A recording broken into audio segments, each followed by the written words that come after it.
Pak Guide yang setia.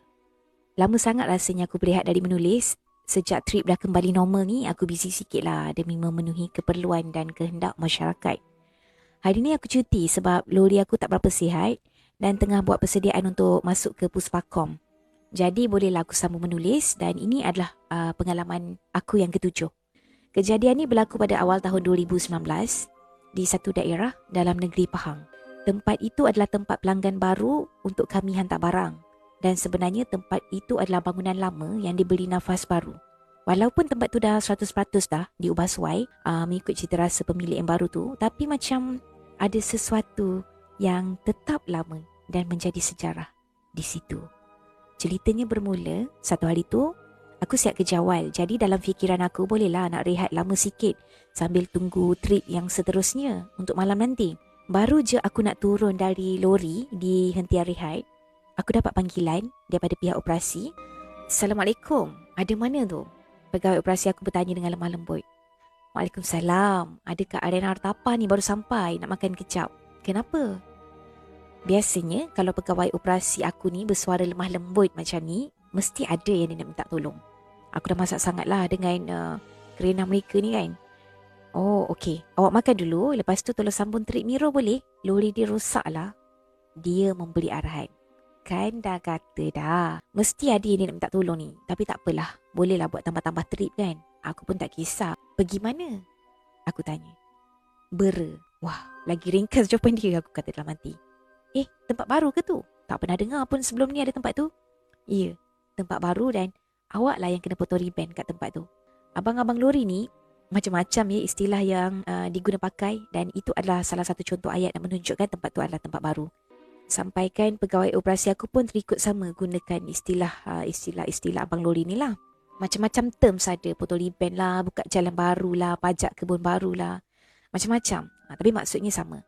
Bukan apa, kalau kita ni orang yang pertama pergi ke satu-satu tempat tu, kita ni akan dijadikan rujukan pula untuk orang yang seterusnya pergi ke tempat tu di masa akan datang. So, kenalah faham betul-betul keadaan jalan, persimpangan mana nak masuk kan, marking ada bangunan apa kat situ, traffic light nombor berapa, tiang lampu jalan semualah. Macam-macam lagi lah untuk terus sampai ke destinasi tuju. Maklumlah korang, bawa lori besar kan, bukan macam kita, kereta way saja sampai. Lori ni kan adalah jalan-jalan yang tak boleh lalu kan. Contohnya ada jambatan tu rendah ke apa ke, tak pasal-pasal sangkut tak. So tak naklah nanti kawan-kawan yang kemudiannya nanti kan tersesat berat pula untuk sampai ke tempat baru tu. Maklumlah kami bawa trailer panjang. Kalau dah terlajak simpang, memang susah ya nak cari tempat untuk U-turn. Jadi berbalik pada cerita tadi, lepas aku makan, solat, aku pun teruskan perjalanan masuk kilang di Bukit Beruntung, isi barang dan nak pergi hantar ke Bera. Siap je isi barang semua, bermulalah episod perjalanan aku yang berseorangan ke tempat itu. Tak ada kelindan, pembantu kiri amrendah tu tak ada. Memang selama ni pun aku gerak secara solo, lagi senang. Suka hati katanya nak rehat, suka hati nak berhenti mana-mana. Aku hanya dibekalkan dengan satu nombor telefon untuk dihubungi. Aku telefon awal-awal bagi tahu yang aku akan pergi tempat tu untuk hantar barang. Dan aku diberitahu oleh supervisor tempat tu, boleh turunkan barang pada waktu malam. Sebab dekat situ ada security guard. Jadi Pak Guard tu lah yang akan sign dan juga chop delivery note nanti kan. Bila aku dah tahu boleh pergi waktu malam, aku pun apa lagi, jalan relax je lah kan. Tak payahlah nak kalut, confirm boleh turun barang punya. Aku sampai tempat tu lebih kurang pukul 10.30 malam. Dan itulah kali pertama aku sampai Bera. Sunyi rupanya Pekan Bera ni. Aku ambil masa dalam 5 minit macam tu untuk tulis DN, delivery note, susun trailer dan seterusnya kerja-kerja pemunggahan barang. Bangunan tu agak besar. Lori aku parking kat depan bangunan dan barang-barang yang aku hantar terus hantar ke store dekat belakang bangunan tu. Waktu malam, ada seorang je security guard yang bertugas. Tapi tak apalah. Aku hantar satu-satu barang ke store penyimpanan di belakang bangunan tersebut. Barang pertama, selamat masuk dalam store. Aku pergi pula ambil barang kedua dan seterusnya yang ketiga. Dan dekat situ agak sama-sama, cuma berbekalkan cahaya lampu neon yang ada di hujung bangunan tu je. Dalam masa aku jalan kaki pergi lori aku tu, aku perasan macam ada kelibat seorang Pak Guide dekat tiang pagar sebelah pintu store. Uncle, you baru tukar shift ke? Aku tegurlah guard tu. Dalam kesamaran aku nampak seorang lelaki tua berbangsa India pakai pakaian seragam security guard. Tapi yang peliknya, Dia berdiri tegak je kat situ dan dipandang ke satu arah saja. Asah, kan manusia lah ni kot. Dan secara tiba-tiba bulu roma aku semua berdiri tegak. Meremang ni tengkuk ni. Salam perkenalan dia agak keterlaluan. Dia tunjukkan terus rupa dia. Nak bagi tahu aku yang dia ada dekat situ. Aku pun apa lagi, larilah pergi depan. Aku jumpa dengan guard yang sedang bertugas sorang-sorang kat depan tu. Itu orang Melayu. Guard tu pandang aku seolah-olah macam dia dah boleh teka dah apa yang berlaku dan apa yang aku jumpa kan.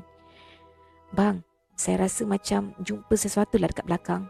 Aku bagi tahu guard tu sambil termengah-mengah macam tak cukup nafas. Tapi abang guard tu langsung tak terkejut pun dengan kata-kata aku tadi.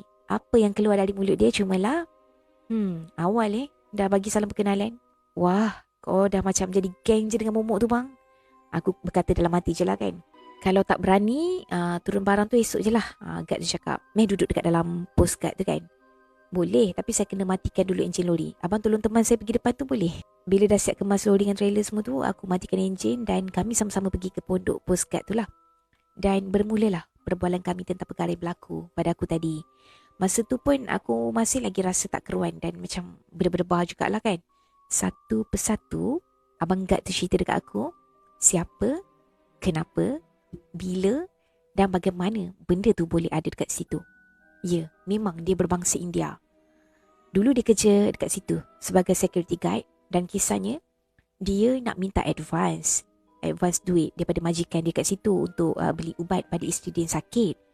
Tapi dia hanya diperguna-gunakan, hanya ditaburkan dengan janji-janji manis oleh majikan tersebut. Dari pagi bawa ke petang ke esok pagi seterusnya, dia tak dapat pun duit advance tu sampailah isteri dia meninggal.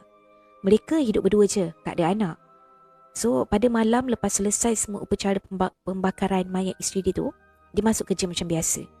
Dan malam tu jugalah berakhirnya riwayat dia. Okay, dia dekat situ dengan cara minum racun.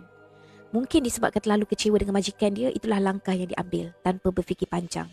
So selepas peristiwa uncle tu menamatkan riwayat hidup dia dekat situ, memang ramailah staff yang terjumpa, ternampak bayangan uncle tu kat situ. Dan satu persatu staff kat situ berhenti kerja sebab tak tahan kena dengan gangguan tersebut.